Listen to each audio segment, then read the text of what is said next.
जय हिंद दोस्तों, स्वागत है आप सभी का आपके अपने YouTube चैनल क्यू लर्न में।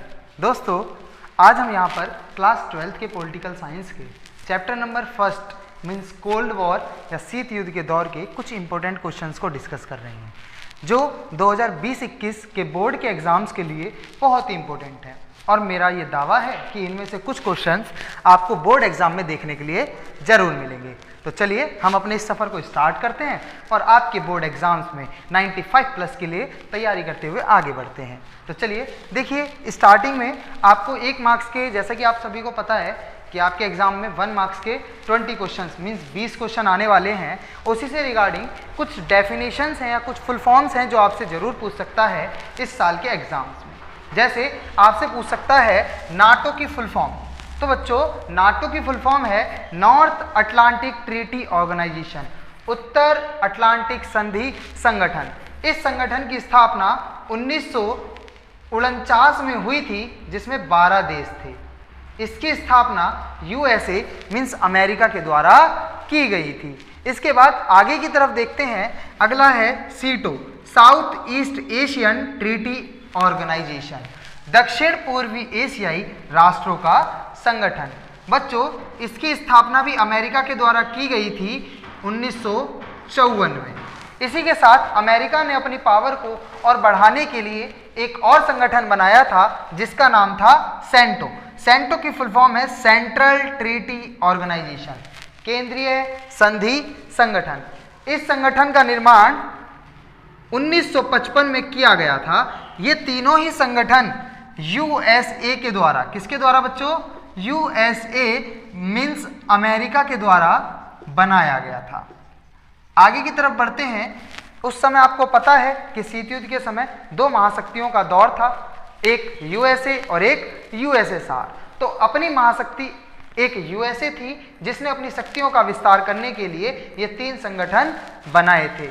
और इन्हीं का विरोध करने के लिए USSR के द्वारा कौन सा संगठन बनाया था, उसके बारे में आप मुझे कमेंट करके बताएंगे। याद है तो सोचिए, रिसर्च कीजिए और कमेंट में बताइए। हम आगे की तरफ बढ़ते हैं और देखते हैं NPT के बारे में। NPT क्या है? न्यूक्लियर नॉन प्रोलिफेरेशन ट्रीटी, परमाणु अप्रसार संधि।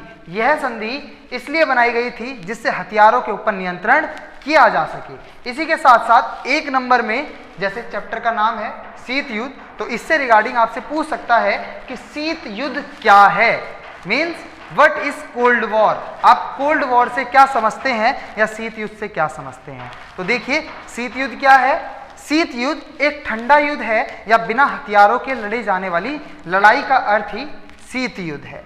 इतनी चीज क्लियर। आगे चलते हैं, एक और है जो आपसे जरूर पूछ सकता है, वो क्या है? नाम, नॉन अलाइनमेंट मूवमेंट। हिंदी वालों को समझ नहीं आया बेटा, इसे हिंदी में गुट निरपेक्षता कहते हैं। क्या कहते हैं? गुट निरपेक्षता। यही गुट निरपेक्ष आंदोलन है। गुट निरपेक्ष क्या था? गुट माने संगठन। आपने देखा था कि पूरी दुनिया 2 भागों में बट गई थी, एक तरफ USA और एक तरफ USSR। और जो पूरब की तरफ था उसे पूर्वी गुट और जो पश्चिम की तरफ था उसे पश्चिमी गुट। तो पूर्वी गुट की नुमाइंदगी USSR कर रहा था और पश्चिमी गुट की नुमाइंदगी USA के द्वारा की जा रही थी। तो उन्हीं दोनों गुटों के प्रभाव से बचने के लिए दुनिया के कुछ नव स्वतंत्र देशों के द्वारा एक संगठन बनाया गया था जिसका नाम था गुट निरपेक्षता।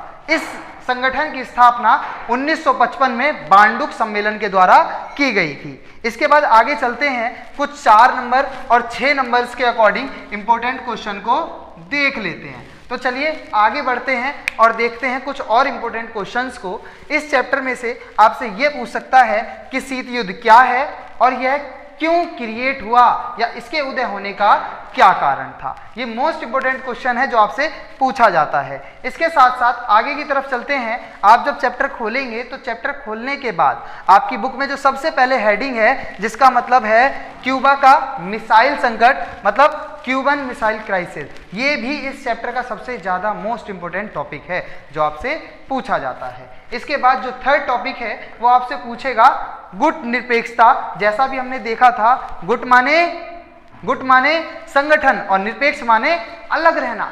संगठनों से अलग रहना ही गुट निरपेक्षता कहलाता है। ठीक है। आपसे इसके बारे में क्या क्या पूछ सकता है कि इसके संस्थापक कौन थे, इसको किसने बनाया था। तो बेटा इसके संस्थापक कितने थे? 5। कितने थे? 5। कौन कौन से थे? ध्यान से सुनेंगे। यूगोस्लाविया, भारत, मिस्र, इंडोनेशिया, घाना। दोबारा सुनेंगे।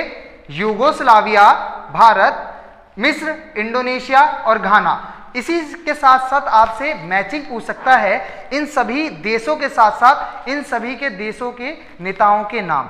इसी के साथ साथ समझते हैं, आप मेरे साथ बोलेंगे और ये आपको याद हो जाएगा। बोलेंगे सबसे पहला यूगोस्लाविया, यूगोस्लाविया के टीटो, यूगो के टीटो, भारत के नेहरू, यूगो के टीटो, भारत के नेहरू, मिस्र के नासिर। दोबारा बोलेंगे, यूगो के टीटो, भारत के नेहरू, मिस्र के नासिर, इंडो के सुकर्णो और घाना के एनक्रूमा।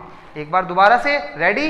बहुत अच्छे, एक बार मेरे साथ बोलने की कोशिश करेंगे। यूगो के टीटो, भारत के नेहरू, मिस्र के, जल्दी बोलो जल्दी, नासिर, बहुत अच्छे, इंडो के सुकर्णो और घाना के एनक्रूमा। बहुत अच्छे, इसकी प्रैक्टिस कीजिए, ये आपको याद हो जाएंगे। इसके साथ साथ आगे चलते हैं। इसकी बैठक कब हुई, पहली बैठक कब हुई, ये आपसे पूछ सकता है। तो इसकी पहली बैठक 1961 में यूगोस्लाविया की राजधानी बेलग्रेड में हुई थी, ठीक है, जिसके अंदर 25 देश थे। आपसे पूछ सकता है, इसलिए आप याद रखेंगे। इसके बाद अगला है कि आज भी जब एक पावर यूएसए और दूसरी पावर यूएसएसआर थी, उनमें से यूएसएसआर खत्म हो गई तो बची एक पावर यूएसए। तो क्या आज भी सिर्फ एक पावर के होने के बावजूद क्या गुटनिरपेक्षता की जरूरत है?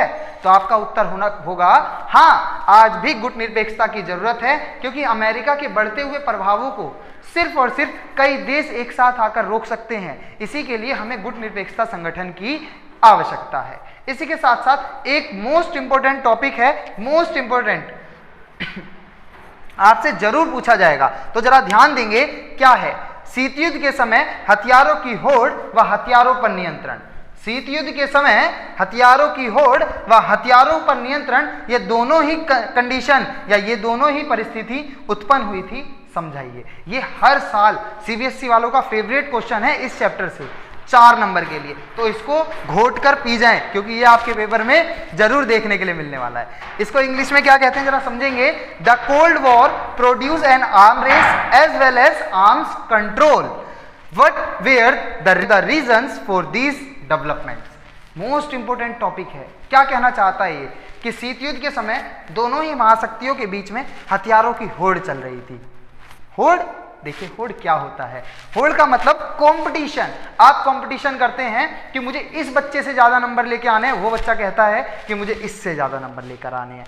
इसी तरीके से दोनों महाशक्तियों के बीच कंपटीशन चल रहा था कि एक महाशक्ति अगर 2 हथियार बना रही है तो दूसरी कहती थी तूने 2 बनाए, ले मैं 4 बनाऊंगी। ये कहती थी तूने 4 बनाए, ले मैं 6 बनाऊंगी। इसी तरीके से कंपटीशन चल रहा था और दोनों ही महाशक्तियों ने यह फील किया कि अगर हमारे किसी भी एक सदस्य ने गलती से भी परमाणु हथियार का प्रयोग दूसरी कंट्री के लिए कर दिया तो तीसरा विश्व युद्ध क्रिएट हो जाएगा। तो इसी के प्रभाव से बचने के लिए दोनों ही महाशक्तियों ने हथियारों पर नियंत्रण किया था। तो कौन कौन सी संधियों के द्वारा हथियारों पर नियंत्रण किया था, ये बात भी आप हमें कमेंट में बताएंगे। बहुत अच्छे।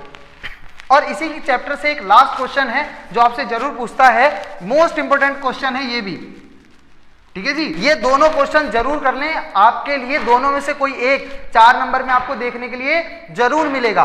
क्या है? छोटे देशों को बड़ी महाशक्तियां अपने साथ क्यों जोड़ती थी। जो बड़ी बड़ी महाशक्ति थी वो अपने पास के छोटे छोटे देशों को अपने साथ क्यों जोड़ लेती थी। तो इसके कितने कारण थे? 4। कितने कारण थे? 4। कौन कौन से बताएंगे? कौन कौन से? तो पहला कारण था प्रमुख संसाधन, दूसरा भूक्षेत्र, तीसरा सैनिक ठिकाने और चौथा जल्दी आर्थिक सहायता।